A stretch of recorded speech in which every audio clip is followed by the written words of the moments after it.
Hai pemirsa IDX Channel, kembali lagi bersama saya Kezia 7 di program Women's Talk yang menghadirkan wanita inspiratif di tanah air. Dan pada kesempatan kali ini saya sudah berada di Pertamina. Dan pasti penasaran hari ini saya akan mewawancari siapa? Ikutin terus ya.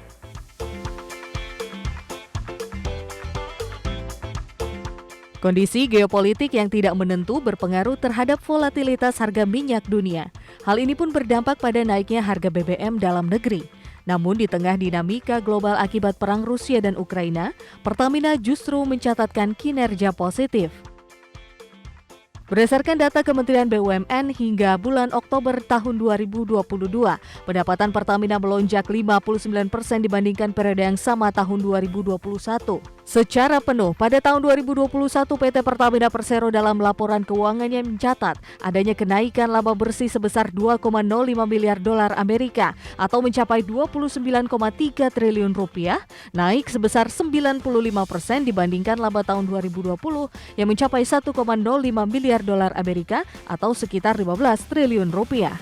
Selain laba pendapatan Pertamina di tahun 2021 juga melonjak signifikan atau naik 39% menjadi 57,51 miliar dolar Amerika dibandingkan dengan pendapatan tahun 2020 yang mencapai 41,47 miliar dolar Amerika. Peningkatan lifting, produksi minyak dan gas yang berasal dari wilayah kerja rokan, serta peningkatan penjualan produk berkontribusi pada peningkatan pendapatan ditunjang dengan peningkatan harga minyak dunia. Di sisi lain, Pertamina terus melakukan upaya-upaya strategis melalui cost optimizations untuk meningkatkan efisiensi selama periode 2022 dengan pencapaian 718,33 juta dolar Amerika.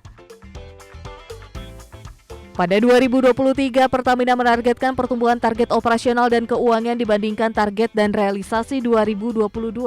Begitu juga dengan potensi shifting energy dari fossil fuel menjadi green energy, Pertamina telah menyiapkan strategi-strategi dan inisiatif untuk dapat mempertahankan pasar domestik baik business as usual maupun melalui inisiatif dekarbonisasi serta green business sebagai upaya mendukung target net zero emission nasional. Bagaimana sepak terjang Pertamina dalam mengemban tugas dari negara dan mempertajam profesionalitasnya? Simak obrolan serunya hanya di Women's Talk. Ya pemirsa IDX Channel, sekarang saya sudah bersama dengan Ibu Emma Sri Martini selaku Direktur Keuangan dari PT Pertamina Persero. Halo Ibu, apa kabar? Salam sehat Ibu. Alhamdulillah sehat. Terima kasih Mbak Kesa. Terima kasih kami boleh berkunjung nih Ibu di kantor Ibu langsung pada hari ini.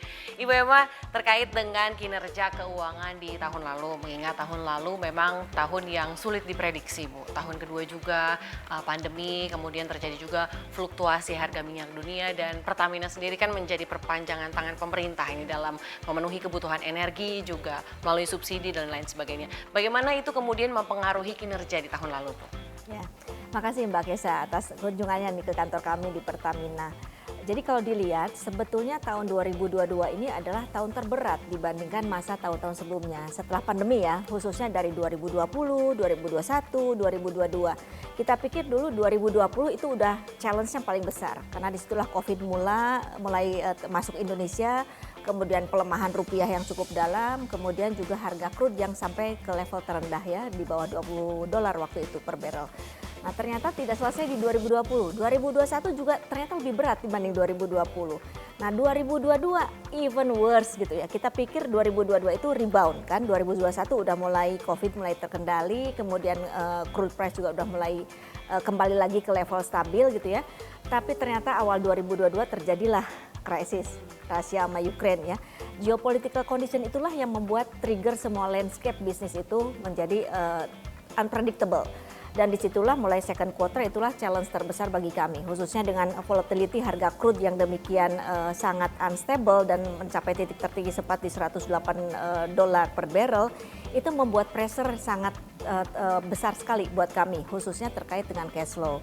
Kalau dilihat bagaimana pemerintah telah berusaha semaksimal mungkin untuk menahan harga jual eceran BBM gitu ya, karena pemerintah sangat concern terkait dengan purchasing power, affordability, inflasi, sehingga BBM itu kan sangat lekat terkait dengan inflasi. Oleh karena itu pemerintah mengambil sikap tidak ada kenaikan harga BBM waktu itu di 2022 awal, dan tentunya beban subsidi dan kompensasi pemerintah sangat besar. Artinya pemerintah mengajukan kembali kepada DPR penyesuaian budget dan juga penyesuaian kompensasi kepada kami ya, formula-formula, pertalite segala macam itu sudah dilakukan dan alhamdulillah berkat support pemerintah khususnya dari Kementerian Keuangan, Kementerian ESDM, Kementerian BUMN dan kementerian lainnya kita berhasil menutup kinerja 2022 ini yang sekarang masih dalam proses audit, belum selesai. Tapi alhamdulillah kita bisa berhasil menutup dengan kinerja yang cukup baik, kinerja yang positif dan menunjukkan growth. Artinya kita mulai rebound dari 2020, 2021 ke 2022 itu menunjukkan kinerja yang bertumbuh secara sustainable. Mudah-mudahan di tahun ini juga kita bisa menorehkan kinerja keuangan dan operasi Pertamina yang bisa mencetak rekor terbaik dibanding tahun-tahun sebelumnya. Mudah-mudahan kita masih belum closing nih Mbak, tapi insya Allah angkanya belum kita bisa disclose karena masih dalam proses audit. Tapi yang jelas kita memastikan bahwa kinerjanya lebih baik dibanding kinerja 2021 tentunya dengan support pemerintah yang demikian.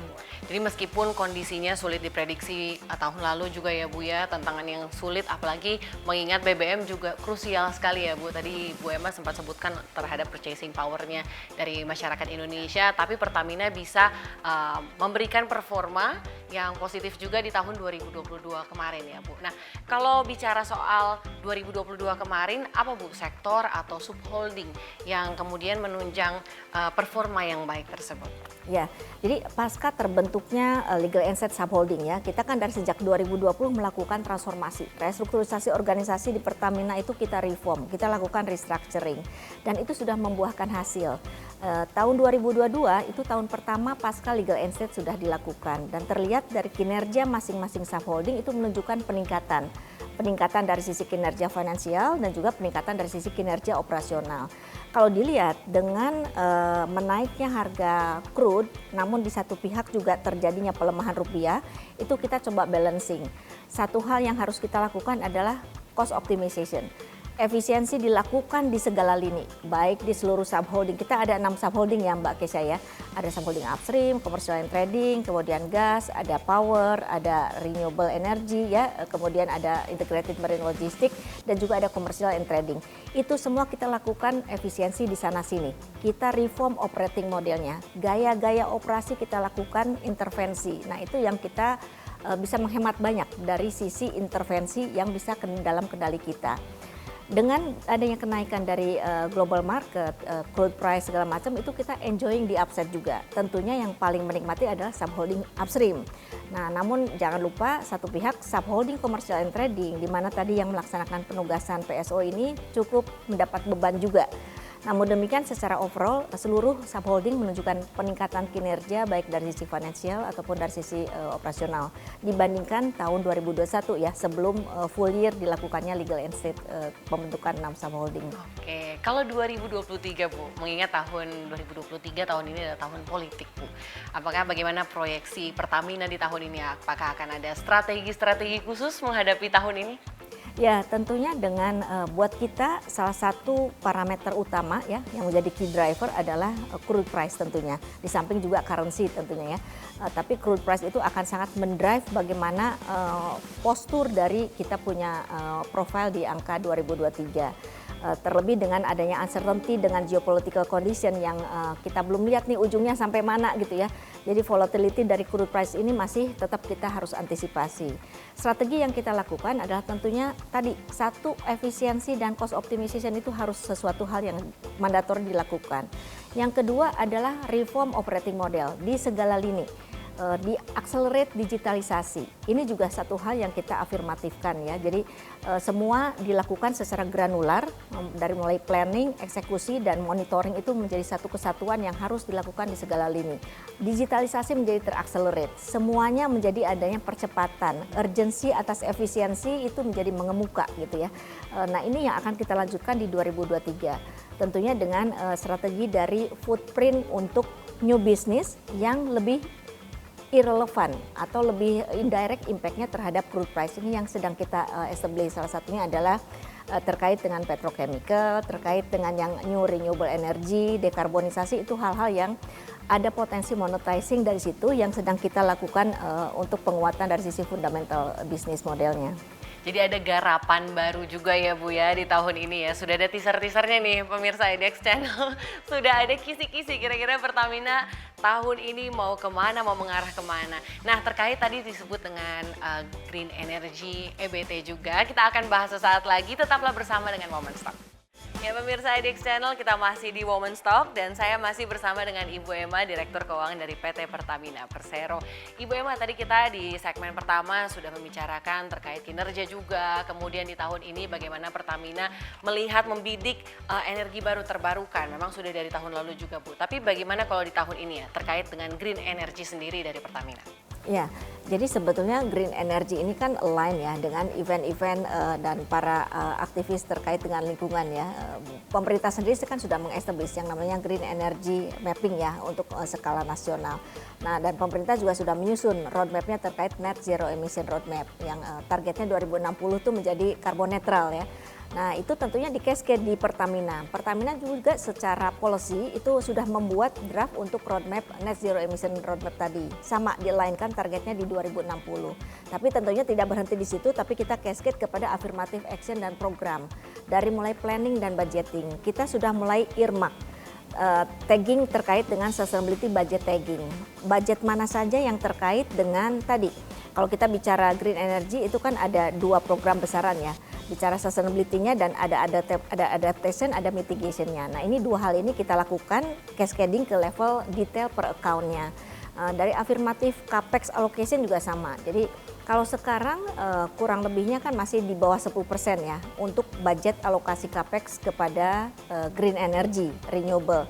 Nah ditargetkan di tahun 2030 nanti itu kurang lebih akan membesar, meningkat persentasenya, artinya afirmatif terkait dengan dukungan resources capex allocation untuk green energy dan renewable energy ini akan membesar, kurang lebih menjadi 15%. Namun jangan lupa 15% dari total capex 10 bio kan juga cukup besar ya. Kalau bicara capex Pertamina kan giant-giant ya karena banyak proses, banyak proyek strategis nasional yang harus kita lakukan pembangunannya dan itu tentunya memakan capex yang besar. Nah terkait kembali ke situ ke target green energy, jadi kita juga selain ada capex allocation yang lebih afirmatif, juga kita sudah membentuk subholding ini, subholding power and new renewable energy. Dan tentunya ini adalah menjadi cikal bakal kita punya future business. Jadi Pertamina selaku memegang mandat untuk menjaga ketahanan energi itu tentunya kan yang sekarang harus kita manage, which is apa? Which is yang upstream, petrochemical, CNT itu kita pelihara terus dan kita tingkatkan produksinya dan juga kapasitasnya. Tapi dari satu sisi terkait dengan green energy transition itu kita sudah menyiapkan kapal-kapalnya yang ada subholding gas yang sangat berperang penting ya terkait dengan green energy transition. Dan kemudian ada future bisnisnya subholding power and new renewable energy. Jadi secara fundamental organization dan kapasitas dari sisi strukturnya itu sudah in place dan secara bisnisnya itu sudah mulai diinitiate dan beberapa sudah jalan. Di subholding PNRE ini kan banyak portofolio geothermalnya ya. Ada anak perusahaan lagi di perusahaan geothermal energy itu hampir 4.700 gigawatt hour kapasitasnya dan itu cukup besar ya di skala itu. Nah itu yang ke depan akan dikembangkan lagi tidak hanya sourcing dari geothermal tapi juga dari resource lainnya. Indonesia ini kan sangat kaya ya dengan sumber daya alam yang bisa dikonversikan menjadi sumber-sumber energi baru dan terbarukan. Ada air, ada solar, ada lain sebagainya. Ini yang sedang kita garap dengan subholding power and new renewable energy. Berarti secara fundamental dari organisasi juga sudah siap menghadapi green energy ini, transisi ini, tapi juga ini bentuk keseriusan Pertamina ya Bu, karena capex-nya sudah dialokasikan, tapi bukan hanya capex yang di saat ini saja, tapi kemudian berkembang di 2030, jadi sudah ada milestone-nya juga ya Bu. Nah, kalau dari tantangannya sendiri, Ibu Emma melihatnya seperti apa Bu, tantangan green energy di Indonesia? Ya. Jadi perkembangan kebutuhan renewable energy dari satu negara ke negara lain itu tidak bisa direplicate ya, tidak bisa diduplikasi serta-merta. tentunya banyak faktor yang menjadi bahan pertimbangan kapan konversi ke renewable energy itu bisa dilakukan. Contohnya, kita kan mayoritas dari sumber listrik kita dari PLTU ya, dari coal power plant gitu, dan itu sangat carbon emitter terbesar, salah satu carbon emitter terbesar. Nah ini yang secara afirmatif harus secara gradual dilakukan konversi kepada yang lebih greener. Nah tentunya ini bukan hal yang mudah dan bukan cukup dengan biaya yang sangat rendah gitu. Oleh karena itu yang harus dilakukan secara transisi dan juga intervensi teknologi menjadi perlu di sini. Bagaimana di tengah keterbatasan ini kita bisa mengurangi emisi karbon tapi tetap dengan menggunakan sourcing yang ada sekarang gitu ya.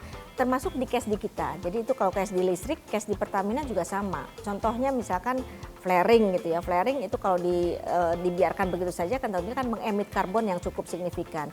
Nah, itu kita trap dengan teknologi tertentu untuk bisa daya gunakan menjadi circle product yang lebih berhasil guna. Sama juga seperti di refinery. Jadi ada teknologi dan di upstream ya terkait dengan carbon capture storage segala macam, itu tentunya intervensi teknologi akan mengurangi level dari emisi yang kita emit ya. Oke, berarti tadi Ibu sebutkan juga ada intervensi teknologi yang tentu tidak murah ya Bu. Bagaimana ya Bu Pertamina melihat situasi seperti ini? Apakah kemudian melakukan kolaborasi atau partnership dengan pihak lain? Ya, betul. Tepat sekali tadi Mbak Kesya, makasih mengadres itu. Jadi Pertamina dengan banyak penugasan dan mandat yang harus kita lakukan, kita laksanakan, tentunya balance sheet Pertamina tidak cukup untuk bisa melaksanakan semua penugasan itu. Salah satu strategi adalah tadi dengan menginvite investor, apakah itu menjadi equity partner di anak-anak perusahaan kita, atau yang kedua adalah kolaborasi dengan teknologi partner. Kolaborasi dengan teknologi partner itu salah satunya bisa mengkonversikan dari yang harusnya capex menjadi opex sehingga beban secara cash flow juga tidak immediate gitu ya. Kolaborasi pasti penting, strategic partnership dengan investor dan teknologi partner itu kita lakukan. Oke, berarti partnership di dalam dan di luar negeri juga dilakukan oleh Pertamina ya. Nah mungkin dari tadi sudah bicara tentang Pertaminanya, tentang strategi dan proyeksi, tapi kita sesaat lagi akan bicara tentang Ibu Emma-nya nih, karena kurang lengkap kalau kita belum mengenal lebih dalam lagi tentang Ibu Emma. Sesaat lagi tetaplah di Women's Talk. Ya pemirsa IDX Channel, Anda masih bersama dengan Women's Talk dan saya masih bersama dengan Ibu Emma. Tapi sebelum kita lanjut pertanyaan untuk mengenal Ibu Emma lebih dalam, ada satu pertanyaan Ibu terkait dengan ESG. Bagaimana Bu tentang ESG dari Pertamina sendiri dan juga dari Ibu? Oh ya betul. Ini topik menarik yang lagi trending topik di global ya. Pertamina sangat committed dan sangat leading dalam konteks implementasi ESG gitu ya. Kemarin kita baru saja mendapatkan updated score dari independent assessor Sustainalytics, dan itu tarafnya internasional ya di global, dan kita mendapatkan skor yang sangat baik di 22,1 dan skornya masuk ke resiko medium. Artinya apa? Dengan kategori skor itu kita bisa mengalahkan NOC IOC lainnya dalam konteks perolehan skor ya. Artinya kita dinilai korporasi yang sangat committed menjalankan ESG dengan bisa membuktikan evidencing baik itu dari sisi data, policy, prosedur, dan action. Dan ada measurementnya. Kita dengan perolehan skor dengan 22,1 itu kita berada di ranking kedua di sub-industri integrated oil and gas, dan itu kita bisa skornya bisa lebih baik dibandingkan NOC IOC lainnya ya. Jadi kita cukup berbangga, namun demikian kita tidak berpuas diri di Pertamina. Banyak hal yang harus kita improve terkait dengan HSSE, health, safety, security, dan environment ya.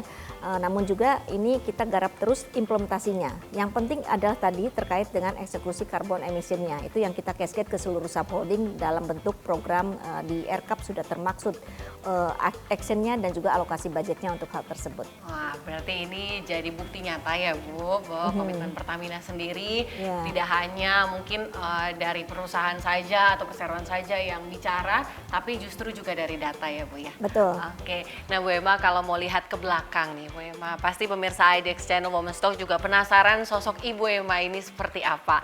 Nah kalau dari perjalanan karir Bu, dari awal hingga akhirnya bisa ada di hari ini sebagai salah satu leader di Pertamina, itu bagaimana ceritanya Bu? Ya mungkin kalau bisa disampaikan ya, saya sebetulnya going with the flow saja ya. Kalau dilihat sebetulnya background pendidikan saya bukan finance gitu ya. Saya kan engineer. Kalau kita lihat education background saya kan informatik engineer ya. Hanya 5 tahun pertama saja saya bekerja di lingkungan IT ya. Waktu itu masih di capital market dan alhamdulillah ikut merasakan bagaimana reform capital market dari script menjadi scriptless gitu ya. Setelah 5 tahun di capital market, kemudian beralih kepada bank restructuring. Disitulah saya banyak belajar dan disitulah mulai shifting meninggalkan dunia ke-IT-annya gitu ya. Jadi udah mulai gaptek tuh di 5 tahun pertama. Udah mulai masuk ke bisnis, ke finance, ke capital market, sama ke aset restructuring. 5 tahun di BPPN, kemudian setelah itu sempat saya udah apply scholarship gitu ya. Tapi waktu itu atasan saya menyuruh saya untuk memegang amanat di PPA waktu itu, BUMN perusahaan pengelola aset. Jadi aset yang remaining aset yang dari bank restructuring pada saat financial crisis, kemudian yang leftovernya itu di manage dikelola oleh PPA untuk bisa menjadi monetizing dan menjadi setoran ke APBN. 5 tahun di PPA, waktu itu kembali lagi saya mau sekolah gitu ya, namun ternyata dari Kementerian Keuangan meminta saya untuk mengestablish yang namanya vehicle SME, sarana multi infrastructure. Jadi ini adalah fiscal tools company yang diperuntukkan memang untuk membangun percepatan infrastruktur. Jadi agak lama di situ, 10,5 tahun saya di situ di SME gitu ya, dan sebelum akhirnya karena udah 2 terms kan sudah tidak boleh ya terms ketiga. Jadi setelah itu baru saya mendapat amanah di Telkomsel. Kembali lagi ke dunia IT. Jadi sebetulnya trust saya di situ gitu ya, di agak ke IT-an gitu ya.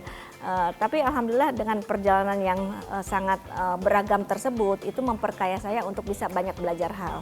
Barangkali kalau bisa saya mengambil hikmahnya adalah tadi tidak pernah puas untuk berhenti belajar, ingin curious terhadap sesuatu gitu ya, karena ilmu itu luas banget gitu ya, tidak pernah kita bisa menguasai berbagai ilmu gitu. Jadi kehausan akan belajar dan terus untuk bisa menimba ilmu itulah yang harus ada disertai juga dengan antusiasme gitu ya. Alhamdulillah sampai di titik hari ini gitu ya, sebetulnya di oil and gas kan sektor yang sangat menakutkan gitu ya. Dalam konteks menakutkan tuh karena saya tidak mengerti apa-apa terkait dengan oil and gas sektor gitu ya, tidak pernah terekspos di pekerjaan-pekerjaan sebelumnya. Namun alhamdulillah dengan niat baik dan juga kepercayaan dan mandat dari pemegang saham gitu ya, waktu itu dari Pak Menteri sendiri, kemudian dari stakeholders Bu Menkyu waktu itu, karena waktu itu kan Pertamina seperti Pertamina dan BUMN lainnya yang lekat sekali dengan subsidi dan kompensasi itu kan erat kaitannya dengan fiskal. Jadi dari pemerintah juga sangat bisa kolaborasinya sangat nyaman apabila dikoordinasikan dengan nyaman dengan orang-orang yang bisa berkoordinasi dengan baik. Kita lihat mungkin banyak wanita-wanita di luar sana juga yang terinspirasi dari Ibu. Ibu melihat woman leadership seperti apa, Bu? Ya, rasanya itu sudah menjadi topik yang dijadikan afirmatif ya oleh para pemimpin perusahaan bahwa sebaiknya ada woman representatif dalam C-level atau dalam lini leadership, senior leadership di seluruh korporasi. Karena itu membuktikan bahwa dengan adanya woman representation dalam setiap lini itu membuktikan kinerja perusahaan itu meningkat. Dan alhamdulillah semenjak saya masuk juga rasanya meningkat terus ya, meskipun dari 2020 itu pada saat kena COVID, tapi dari 2020 sebagai baseline sampai dengan titik sekarang 3 tahun terakhir itu kinerja kita meningkat gitu ya. Tentunya barangkali itu bukan saya yang mengatakan ya, tapi semua riset mengatakan bahwa women leaders itu akan memberikan diversity dalam konteks pengambilan keputusan, penyusunan policy, dan itu akan membuat perspektif dari policy itu menjadi lebih robust, lebih solid gitu ya, dibanding apabila pengambilan keputusan policy itu dieksekusi oleh para male leaders aja gitu ya. Dan itu sudah proven terkait dengan bagaimana representasi C-level para woman leaders itu akan meningkatkan kinerja. Itu satu. Yang kedua, tidak hanya meningkatkan kinerja sebetulnya, tapi memberikan comfort kepada para karyawan juga, yang khususnya para woman employee untuk bisa nyaman bekerja di situ. Tapi tentunya itu kan tidak berhenti di level yang gimmick-gimmick dan high level seperti itu ya. Bagaimana mengkonkretkannya? Konkretkannya adalah tadi bagaimana seorang leader itu memberikan suatu policy yang konkret. Kita punya yang namanya respectful workplace policy, yang di situ di dalamnya adalah memberikan assurance kepada para pekerja perempuan untuk lebih nyaman bekerja. Oke, jadi keberadaan perempuan di lingkungan kerja itu ada dampaknya ya Bu ya, memberikan perspektif yang baru, perspektif yang lain, jadi lebih diverse juga ya Bu. Sebelum kita mengakhiri Women's Talk di kesempatan kali ini, Bu Emma ada tips dan quotes dari Ibu Emma nggak? Ya, mungkin kalau sebagai individu gitu ya, sebagai khususnya saya sebagai karyawan ataupun sebagai leader, sebagai individu saya punya quotes dan ini saya inspired by film Cinderella. Cinderella. Ada dua quote yang bagus, yaitu be kind and have courage. Jadi percuma orang kalau baik tapi tidak punya keberanian untuk menyuarakan kebenaran gitu. Atau kebalikannya, terlalu bersemangat tapi sebetulnya tidak baik orangnya. Jadi dua ini harus satu paket nih. Be kind and have courage. Mungkin Berjalan itu bersamaan ya, Bu, ya? berjalan bersamaan. Be kind and have courage, itu dia tips dan quotes dari Ibu Emma. Dan Ibu Emma terima kasih banyak untuk kesempatannya Sama-sama, kali ini di kasih. Women's Talk. Dan pemirsa IDEX Channel terima kasih Anda sudah menyaksikan Women's Talk. Dan kita akan berjumpa di episode lainnya. Bye-bye.